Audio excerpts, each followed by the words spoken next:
Na cour constitutionnelle, ba juge nyonso baza juriste. Le problème est aboué. Nous devons éclairer l'opinion. Le vrai problème, on va comprendre déjà que non, Kabila avait tout préparé, tout planifié.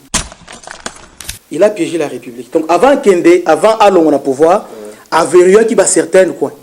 Par exemple, il y a verrouillé qui, d'abord, na niveau ya magistrature, il avait verrouillé. Parce que connaissant que cour constitutionnelle, ils ont joué un rôle très important. Il a commencé d'abord au Tchaba Pion à nouveau à cour constitutionnelle.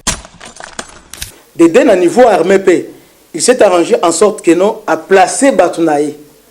À niveau armé, pour même les lois à contrôler armée, à contrôler Penini, cour constitutionnelle. Juge a comme donné la politique. On a vu même pendant la campagne, on a dit que perdre. C'est pas ça la démocratie. Or, la politique, il faut garantir l'indépendance de la politique, et puis militaire, il faut l'appeler apolitique. Alors, vous vous rappelez, le chef de l'État, tant aux États-Unis, là-bas, qui a procédé au déboulonné. Je n'avais pas compris au déboulonné. Alors, au déboulonné, parce que, avec ce que Kabila a laissé, malgré il y a alternance et salami, mais le chef de l'État actuel a dans la marge de manœuvre à Magasté. Il était chaque fois sous menace. Il y a haute trahison. Va remettre en accusation. Or, l'élément clé, il y a FCC Zaginini, c'était la Cour constitutionnelle. Alors, Kabila connaissant tout cela, a tchaki déjà pion na bisika dans la Cour constitutionnelle. Maintenant, le chef d'État, avec vision avec politique, il voulait en tout cas tout faire pour changer Mboka. Alors, il y a un partenaire Mouataï. Les Américains, Union européenne, alors que la plupart des généraux sont sous sanction, il y a des pays où d'ailleurs, les États-Unis, ils se sont dit ouvertement, non, aussi longtemps que les généraux vont aider Bissoté. Dans le niveau armé, les généraux nyonso comme ça, dans le niveau armé, au grade des général Etumba, na général Olenga, général d'armée. Atini bango retraite moko anticipée. Atini siko général John Numbi Yemoko comme au grade.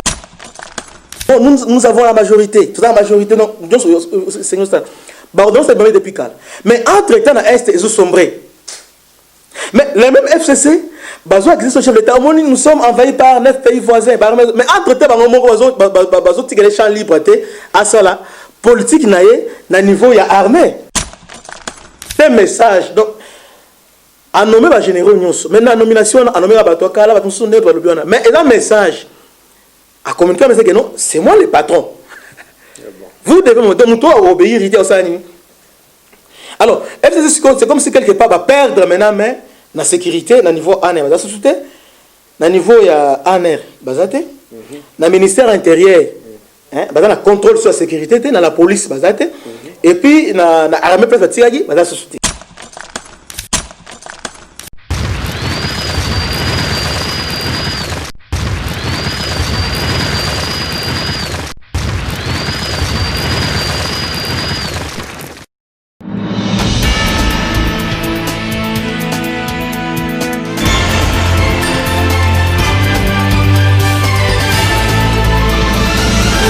L'émission biso magazine tout le solo mbote place bozali mbote mingi vraiment ba kongomani nyonso particulièrement ba kinois avec Kinshasa ba matete ba ngaba ba na wapi nyonso mbote magazine bien ngoyo tout le solo bosom tu maka vous avez mo panzi sango vraiment azana biso awa ndeko Christian ndeye mai akopanza sango metro solo ba si jeni balé wete makambo c'est parce que mboka biso Congo Kinshasa tout s'est passé mingi donc moi na confusion na kati ya politique na biso ya mboka oyo ala mo panzi sango Christian Mbote ndeko Rodrigue alors to komona que président de la République a saki ordonnance ba étali ba magistrat et c'était prévu qu'il va prêter serment mais tout le monde mi balé va prêter serment mais ni c'est passé sikawana comment expliquer makambo s'est passé na mboka na biso.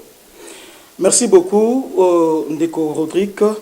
La pesi mbote na ba téléspectateurs na biso nyonso ya radio télé la voix de l'époux na ba bazolanda biso na chaîne Nabiso YouTube IDPS Info naba oyo balanda biso na page Facebook Nabiso IDPS Info. Il y a un problème, donc pour Nabiso, nous voyons qu'il y a une main noire derrière cela parce que ils ont raison morote oyo et que ça là que ba DG Joana ba prêter sermenté.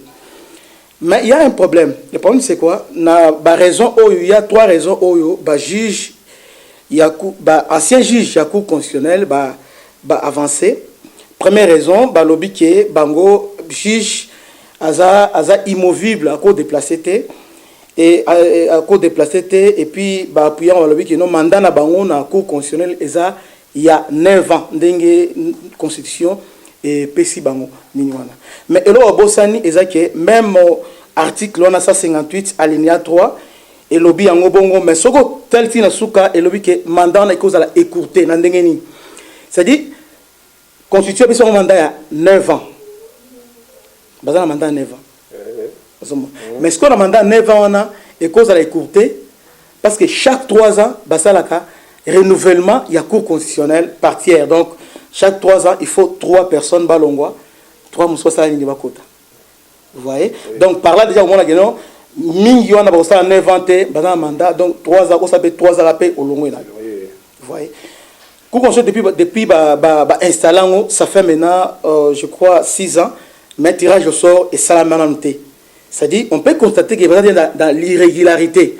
D'ailleurs, il fallait penser de l'État, merci, parce que à Longoli, il y a un cours constitutionnel, mais au lieu que nous atteindre bango côté moussous, au lieu à pousser bango la démission. Mais quand on a un sikoyo, bango moko se retrouver dans le régime moko, il y a des missions d'office. Alors, par rapport à il y a des raisons où avancer, baza penza na raison te, bango balobi ke bango na cour constitutionnelle, baza régi par une loi spéciale où ils ont organisé cour constitutionnelle, où ils ont portant organisation et fonctionnement, il y a cour constitutionnelle où il y a un article na bango 34, où il y a une possibilité que non, lorsqu'il y a une nouvelle nomination, bango ça la choix. Na délai à 8 jours, bako sala choix, baponi soit batikali ou soit balongwe. Mais il y a une précision détail. Précision isaboé. Il y a que na cour constitutionnelle, ba juge nyonso baza juriste. Et puis ba juge nyonso baza magistrat à carrière té. C'est-à-dire juge na cour constitutionnelle par rapport il y a cours sous les cours de cassation il n'y a que des juges de carrière. Conseil d'État il n'y a que des juges de carrière. Tandis que na cour constitutionnelle na constitution na biso et lobby 3 personnes hein? Donc lobby 2 tiers il faut avoir la juriste. Na juriste soit 2 tiers wana bako uta na magistrature bako uta na barreau bako tapé na bisika na enseignement ou bien na nini ozomon. Alors au moins que baza ba sanksi bango nyos. Alors que ba magistrat naturellement baza régi par loi portant statut ya ba magistrat ozo régi bango. Tandis que na cour constitutionnelle baza régi par une loi spéciale na bango. Maintenant ba magistrat mi balé oyo bango baza régi na des lois. Bango baza régi penzala na loi spéciale ou na cour constitutionnelle parce que tous les deux entre magistrat Noël na au magistrat Ubundu baza ba magistrat de carrière. Contrairement na ba juge au musu azawana au baza ba uti na baro ba musu uti na politique mais bango baza magistrat de carrière. Et tant que les magistrats de carrière basent à la disposition de la République, bango bazo bénéficier penza na loi spéciale parce que les magistrats de carrière. Il y a un conseil supérieur de magistrature a sali proposition pour permettre bango baza soda baza apolitique. Mais il y a mabe ceux qui balongoli bango na magistrature. Par exemple, par exemple, na poste politique, par exemple, comme ministre, comme mandataire, on a possibilité, on a toujours ici, on a loi spéciale. Là, ils ont maintenant la possibilité, parce qu'on a déplacé Bango. Là, ils ont maintenant la possibilité de choisir maintenant, pendant 8 jours. Baponi soit bandimi, nouvelle nomination à Bango, ou soit Baponi batika la nani. Mais étant que Baza régi par statut à magistrat, Bako consulter Bangote, Bako senga avis na Bangote, mais au contraire, Bako senga des avis, il y a conseil supérieur, il y a magistrature, parce que Bango magistrat, il y a carrière. C'est ça la différence. Et là, magistrat, juge, il y a cour constitutionnelle, parce que le cour constitutionnelle, Baza magistrat carrière, avocat, Baza procès à l'université. Mais Bango spécialement, Baza magistrat carrière. C'est-à-dire, et puis, na réclamation na Bango, refus na Bango, ils ont la difficulté parce que la marge de manœuvre de l'État par rapport au chef de l'État. Pourquoi? Parce que c'est le chef de l'État, ordonnance chef de l'État, d'abord par rapport, il y a procédure à forme.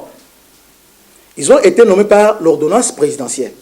Alors, la même ordonnance présidentielle est abrogée sur son nomination, et nommé en nomination, et nommé en affectation, et abrogé au Botswana. C'est-à-dire, du moment où l'ordonnance de Bimaki va sous juge dans la cour constitutionnelle.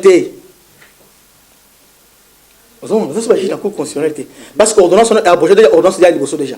Sur les plans forts. C'est-à-dire, si on a la réclamation, bon, procédure, ils allaient respecter. Procédure, ils allaient respecter le magistrat carrière. Ce qui, conseil supérieur magistrature, et lobby qui est Azalaki saisité. Bien, Azalaki, il y a un peu qui proposition. Là, il y a la raison. Alors, on a la raison, alors on saisir Conseil d'État. Vous voyez, saisir Conseil d'État, si on obtenir gain de cause, il y a la Cour constitutionnelle. Mais pour le moment, on va salir la Cour rébellion. Et puis, on constate qu'il y a une main noire derrière tout cela pour salir l'image du chef de l'État comme si Azamut Oyo a violé la Constitution. Juge Azaloko la soda. C'est tout, juge à carrière. Et puis, Batumi va comprendre l'enjeu du moment. Parce que les gens voient que la scène. Oui, mais que Cour constitutionnelle a joué un rôle très important dans la démocratie. Parce que Cour constitutionnelle, juge naturel, la chef de l'État. On est Vital Kamende va condamner. Il n'y a que Bango, quand chef de l'État, puis condamné. Et puis au-dessus du chef de l'État. Donc, on a le pouvoir au moins Makassi. Vous voyez? Alors, le chef de l'État avait estimé que à Salaba nomination, donc il violait la constitution parce que n'a passé récent. Donc, il y avait un précédent, Kabila aussi l'a fait. Quand même, bien que la comparaison n'est pas raison, mais ancien président Kabila l'avait fait parce que la nomination, qui va 9 juges à Cour constitutionnelle dès le départ, il y avait le Zolo Bambi, il y avait aussi Procès Mvundoa. Mais qu'est-ce que Kabila avait fait? Donc 4 ans après nomination à Bango, Kabila a joué qui Procès Mvundoa a tindié na cour na Conseil d'État, puis a joué procès Zolo Bambi a nommé conseil spécial. Donc, et ça là on va quel était. Et ça le problème.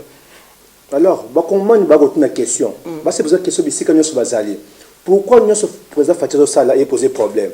Awa à cette ordonnance. Je pense bien, il y a un magistrat tout ce qu'on a déjà, et puis c'est polémique. Ah, cette ordonnance a changé général au niveau de la FARDC, et puis c'est polémique. Alors les gens ne se comprennent pas. Est-ce que ça va suspecter, peut-être qu'il y a un parti politique qui manque, il y a un estimé derrière, et c'est bango, ça va réclamation. Par exemple, général, il va remplacer. Alors, ça dit, on a la télévision. Or, on sait très bien qu'un policier, un membre de la FARDC, a qui ne va pas bon côté.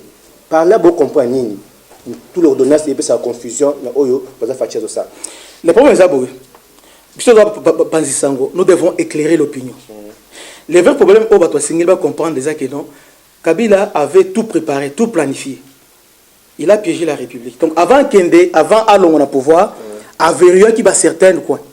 Par exemple, il y a verrouillé qui, d'abord, na niveau ya magistrature, il avait verrouillé. Parce que connaissant que Cour constitutionnelle, et ce joueur est le mot très important, il a commencé d'abord au Tchaba Pion à nouveau à Cour constitutionnelle. Donc, à verrouiller dans la Cour constitutionnelle. Dès à niveau armé, il s'est arrangé en sorte que non, à placer Batunaï à niveau armé pour même les lois à contrôler armée, à contrôler Penini, cour constitutionnelle. Ce qui n'est pas une bonne chose. Or que cour constitutionnelle, ils ont institution pas les moindres. Bon, ils ont institution les moindres. Cour constitutionnelle, ils ont juge un rôle important. Juge d'abord à politique, il est tenu à l'autorité de la loi. Mais avec FCC, tout le monde qui même juge, même Soda a commis politique. On veut tout politiser. Au moins, on a que Soda a commis derrière les politiciens. Et puis, juge a commis derrière les politiciens. On a vu même pendant la campagne, on a juge a perdu. Ce n'est pas ça la démocratie. Or, le juge est à politique. Il faut garantir l'indépendance de la politique. Et puis, militaire, il faut l'appeler apolitique. Mais M. Kabila, avant de partir, il a fait en sorte qu'il a verrouillé, Biscanos a verrouillé, l'armée appareil, armée a verrouillé, sécurité a verrouillé, et puis la cour constitutionnelle a verrouillé. Alors, vous vous rappelez, le chef de l'État, dans les États-Unis, là-bas, qui a procédé au déboulonné. Je n'avais pas compris au déboulonné. Alors, au déboulonné, parce que, avec ce que Kabila a laissé, malgré il y a alternance et salami, mais le chef de l'État actuel a été dans la marge des manœuvres à Magasté. Il était chaque fois sous menace. Il y a haute trahison, baromètre en accusation. Or, l'élément clé, il y a FCC, c'était la Cour constitutionnelle. Parce que c'est la Cour constitutionnelle qui a déclenché action contre les chefs de l'État au travers parquet rattaché près de la Cour constitutionnelle. Il n'y a que Bango de Bako lancé procédure, il y a mise en accusation entre les chefs de l'État. Alors, Kabila connaissant tout cela, a déjà pion na Cour constitutionnelle. Alors, chef de l'État, c'est dans la main libre maintenant au travail pensate. Alors, l'armée, on remarque bien l'armée, pour tout le monde, on passe au tourner pour l'armée. Au moins, il y a insécurité et Zamaka. C'est comme si avant Fati égale après Fati. À un moment, on a crié, on avait crié peut-être qu'il avait pris responsabilité. On a bien dans niveau à Beni, apparemment, il commence à marcher. Mais un mois, il sombre les sous. Maintenant, le chef d'État, avec vision, avec politique, il voulait en tout cas tout faire pour changer un peu. Alors, il y a un partenaire taille. Les Américains, Union européenne, alors que la plupart des généraux sont sous sanction, il y a des pays. D'ailleurs, les États-Unis se cachent, ils se sont dit ouvertement, non, aussi longtemps que les généraux vont aider Bissoté dans le domaine militaire, ils vont aider Bissoté. Vous voyez, ils étaient clairs. Même au envoyé spécial au Peter, ils étaient clairs côté Wana. Donc, quelque part, ils nous ont isolés. Les conditions qui aident Dabango, bien retour à la coopération militaire Dabango, il faut mettre un peu ça, on réforme le niveau armé. Or, le niveau armé, ancien président de la République, Joseph Kabila, qui est aujourd'hui sénateur à vie, a verrouillé déjà côté Wana. Donc, c'était déjà verrouillé. Donc, pour Naïe, c'est comme si propriété privée Naïe.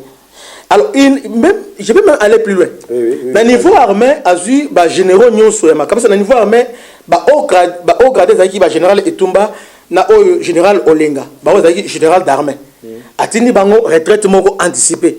Atini siko général John Numbi Yemoko comme au grade. Donc, avant qu'il s'est assuré que général John Numbi, en termes de grade, c'est celui qui était au grade. Il était le seul général d'armée.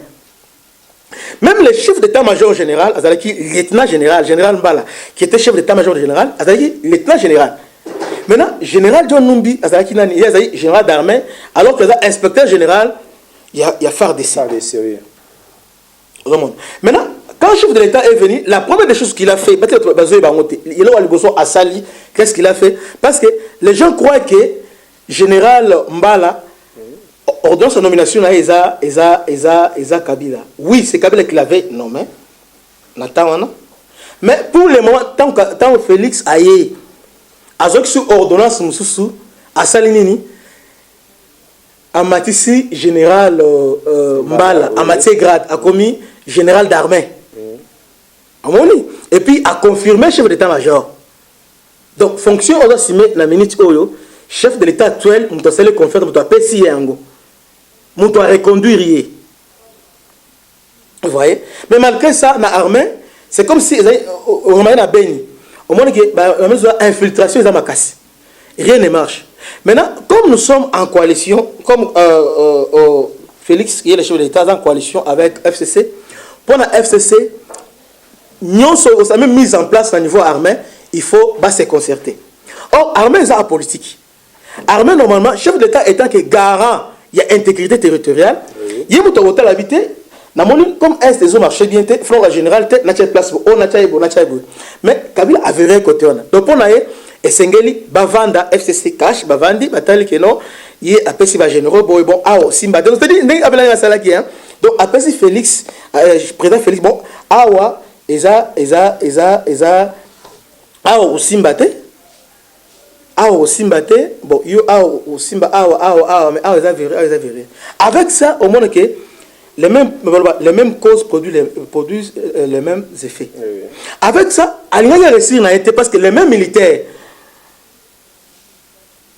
violation des droits de l'homme, même militaires, infiltration, même militaires, il faut minimum de fils, c'est la même permutation. À des fois permutation, la nomination ainsi. Il a bloqué ça pendant autant de mois.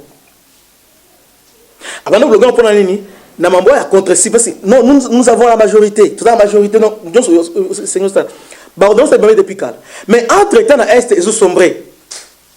Mais les mêmes FCC, chef d'État, nous sommes envahis par 9 pays voisins. Mais entre-temps, ils ont les champs libres à ça, politique, na niveau, il y a armée. Vous voyez? Mais ce n'était pas facile pour le chef de l'État parce que petit à petit, il a commencé à s'émanciper vis-à-vis il y a Joseph Kabila. Donc il a fallu une année, 4 mois pour avoir la même mise au moins dans l'armée. Qu'est-ce qui s'est passé au niveau armé? Donc à ça, il va mise en place parce que mise en place, on a décidé déjà brouiller les kébélés, bon, mise en place au niveau armé. Bon, pour ça, la mise en place au niveau armé, conditions les animes. Il y a des conditions de forme. Il faut être à la surproposition, il y a gouvernement. Et Conseil supérieur de la défense entendu. Maintenant, à ce stade, on doit se demander, mise en place de tout cela, est-ce que le Conseil des ministres est bien ou bien c'est simple. Lorsque le Premier ministre a Wanganaki, mais dans le Conseil des ministres hollandais qui va le hôtel. Pourquoi? Parce que qui va déjà mais ils ont un niveau ligne pour la FCC T John Numbi Foz à la mais maintenant je me demande maintenant bastonner à politique quel rapport entre FCC et John Numbi FCC n'a John Numbi qui est militaire qui est censé défendre l'État qui est censé être apolitique maintenant la relation entre John Numbi et FCC aux hommes. Donc tout ça, il y a des manœuvres il y a faire échouer le chef de l'État actuel.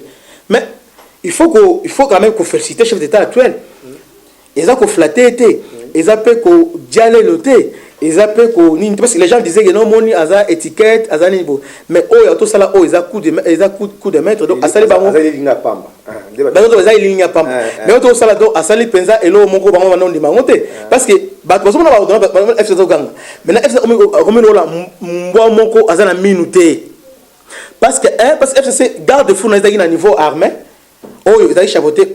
En réalité, armé, il y avait des généraux très importants. Oh, Kabila Tsiraki. Ils ont dit John Numbi, non, général Amissi Tango Fort. Et là, le général a donné sa unanimité au sein de l'armée. Ils ont respecté la carte armée Nabiso.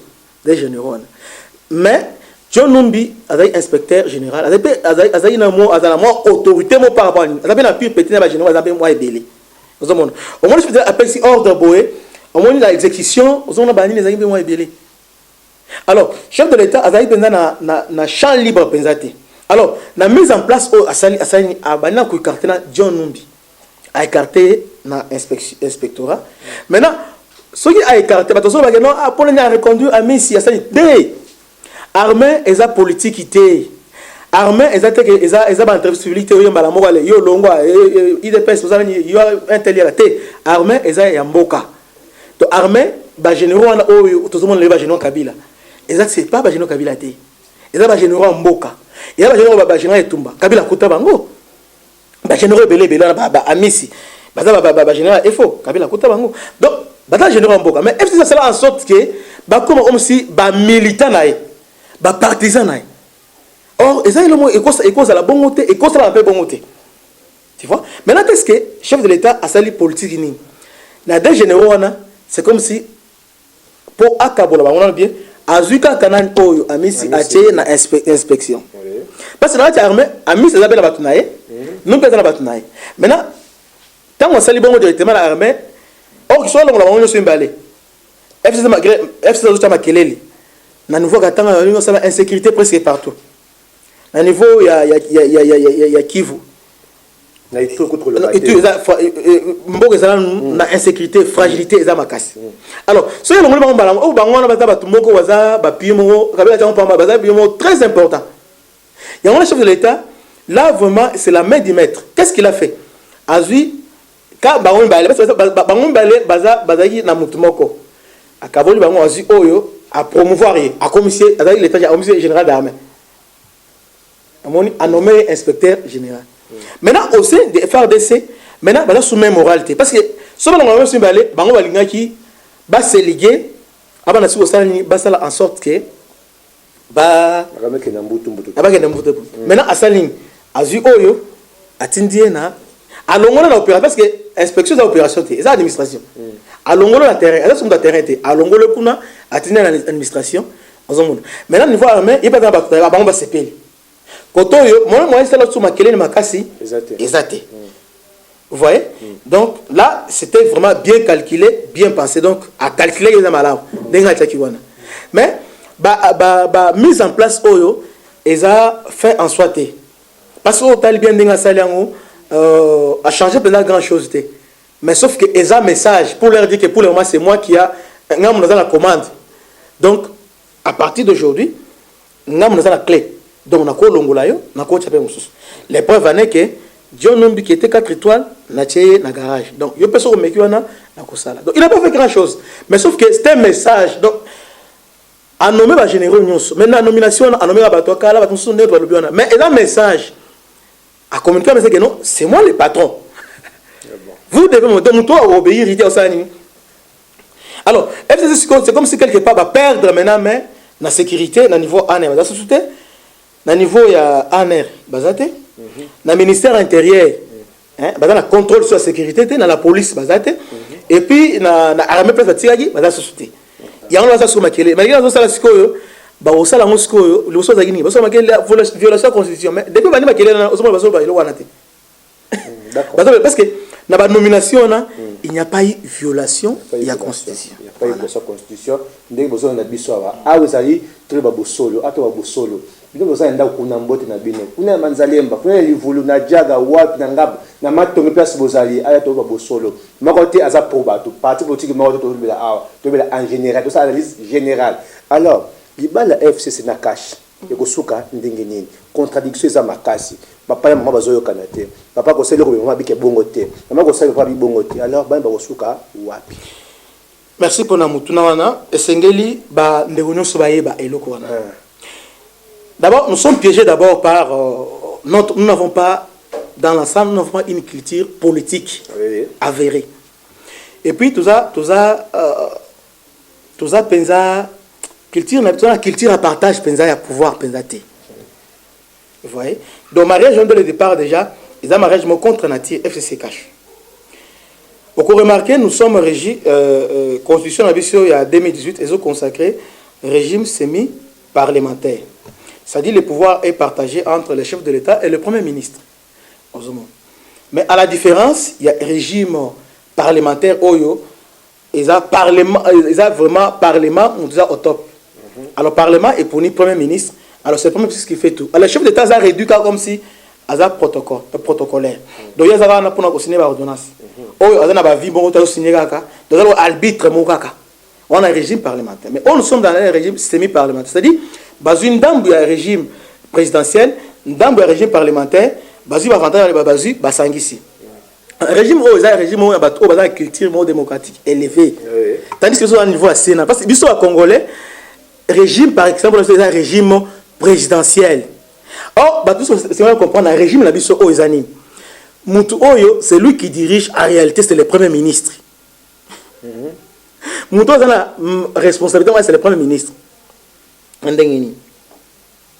c'est lui qui est responsable. Chef de l'État Aza politiquement irresponsable. Oui. C'est le Premier ministre qui est responsable. Ce qui est là, c'est le Premier ministre. Il y a un moment où il m'a tamponné pour nous rappeler, on est président de la République.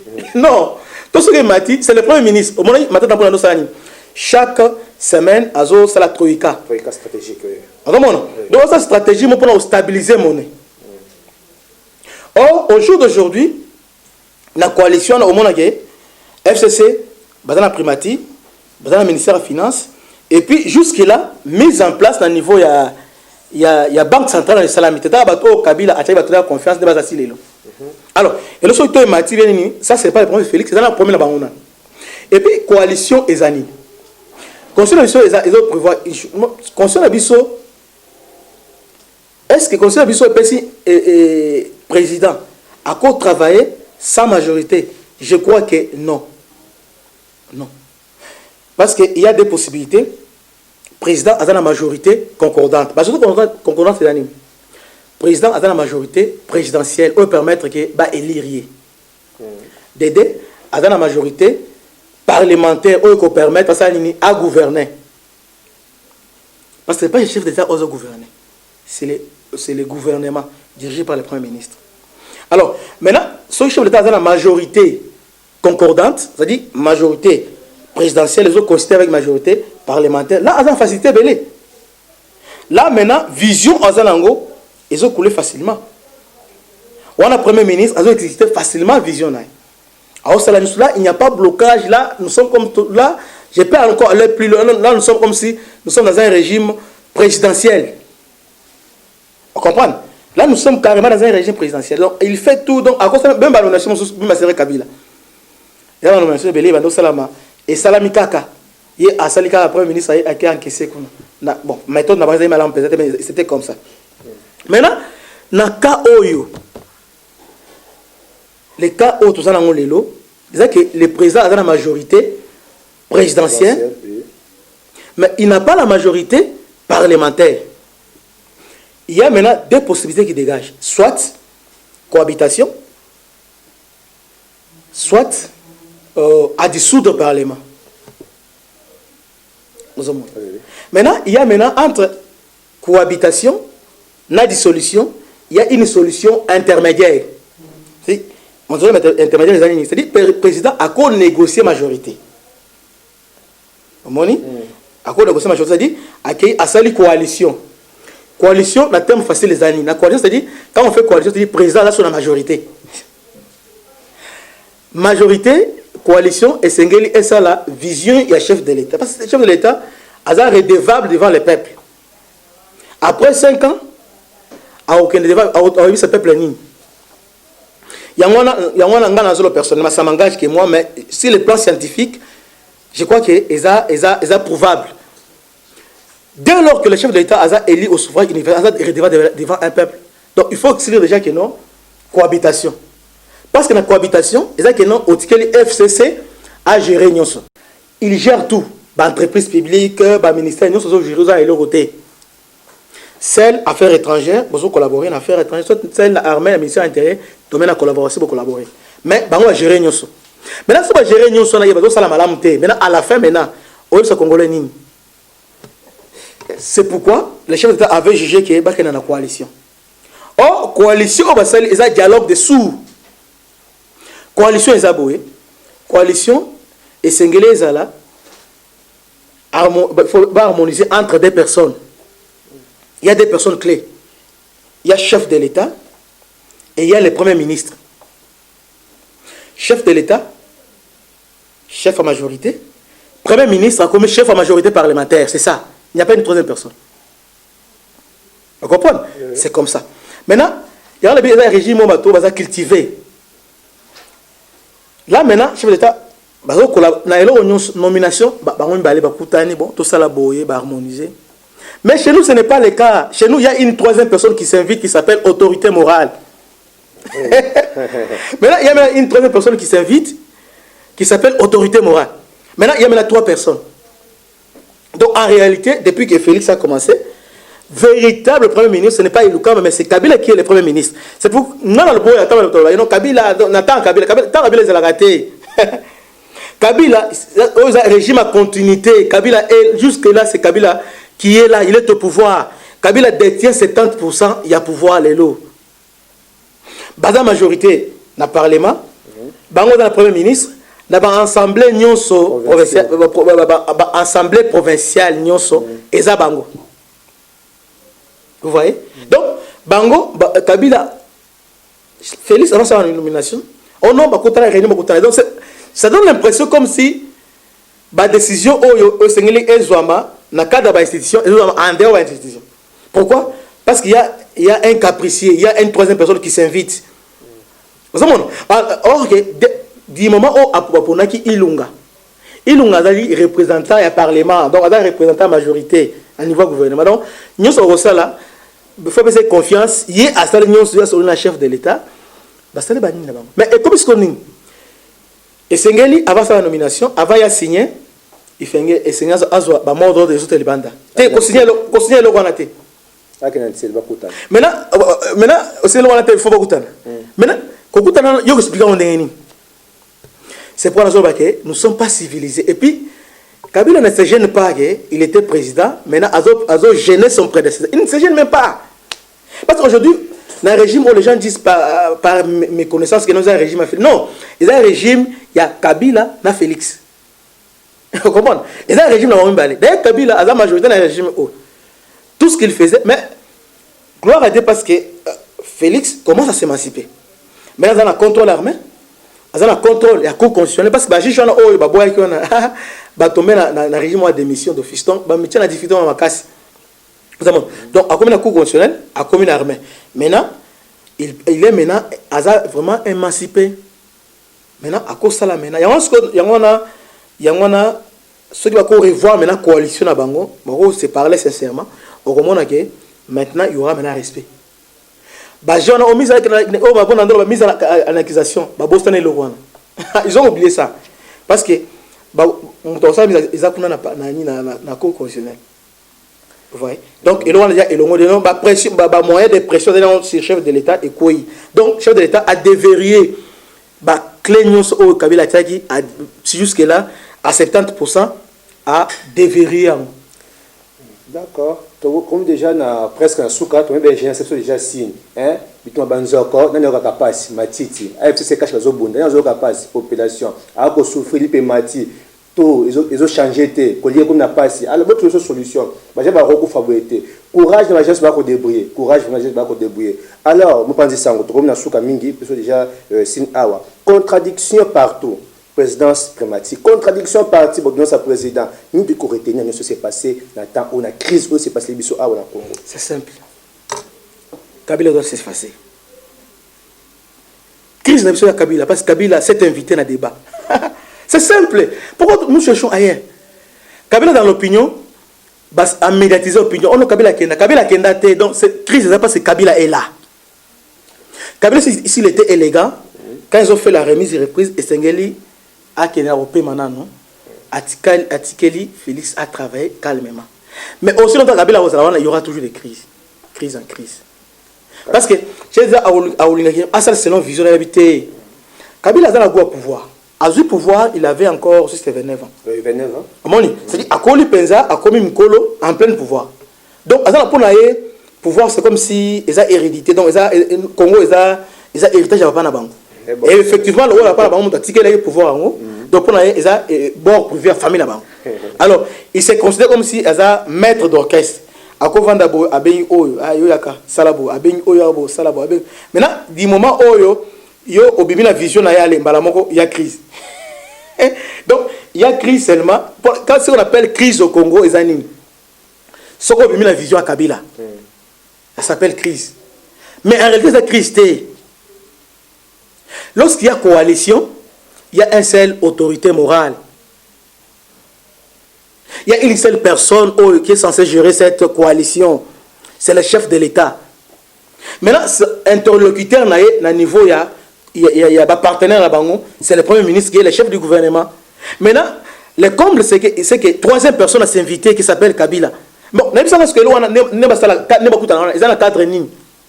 C'est prévu où? Cadre de collaboration. Non, il y a une culture politique. Donc, Kabila a une culture à partage, à pouvoir.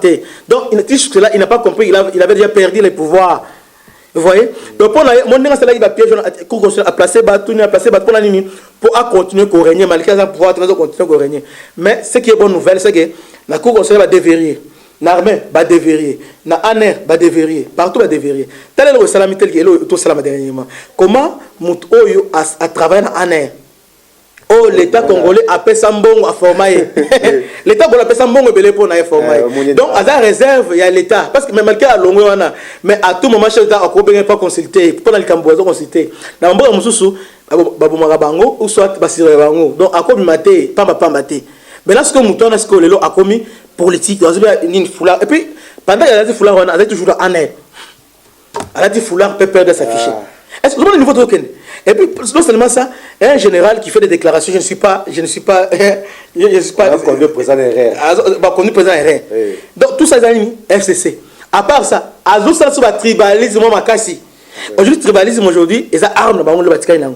Qu'est-ce qu'il faut? Tout ça, FCC, au Baza Balouba. Bakasamba, Bangoy Kassanji, Bakabas Babwe, lui utiliser contre Félix. Donc, créer tribalisme, Oyo, maîtriser en côté. Or, chef de l'État, il s'aligne avec Naïlo Kwana. Donc, armature, nous a tribalisme. Balingisko va inciter à tribalisme. Donc, partout, il voit ces mains, le moni balouba, moni baba, intel, oh, puis ça me semble que l'on a été. Merci beaucoup, mon pensée sango Christian. La méthode développée Awa, hein. Oh, ils allaient tout le monde sur magazine venu à Malamu et on boit dans air nyonso. La 19e à 7h tout le monde solo. Donc mon parti politique mon côté Awa, oh, cash FCC PPRD nani beauté. En général, mon veut se passer Awa mboka na biso. Alors mbote, merci mingi na be balandi émission Oyo. Merci mingi beaucoup de émission Oyo. Nous allons ndako, vous avez message, vous avez wapi mbote na bino vraiment. Merci bingi mon pensée sango Christian. C'est moi qui vous remercie. Merci beaucoup. Pour tenir bon prochain numéro. Bye.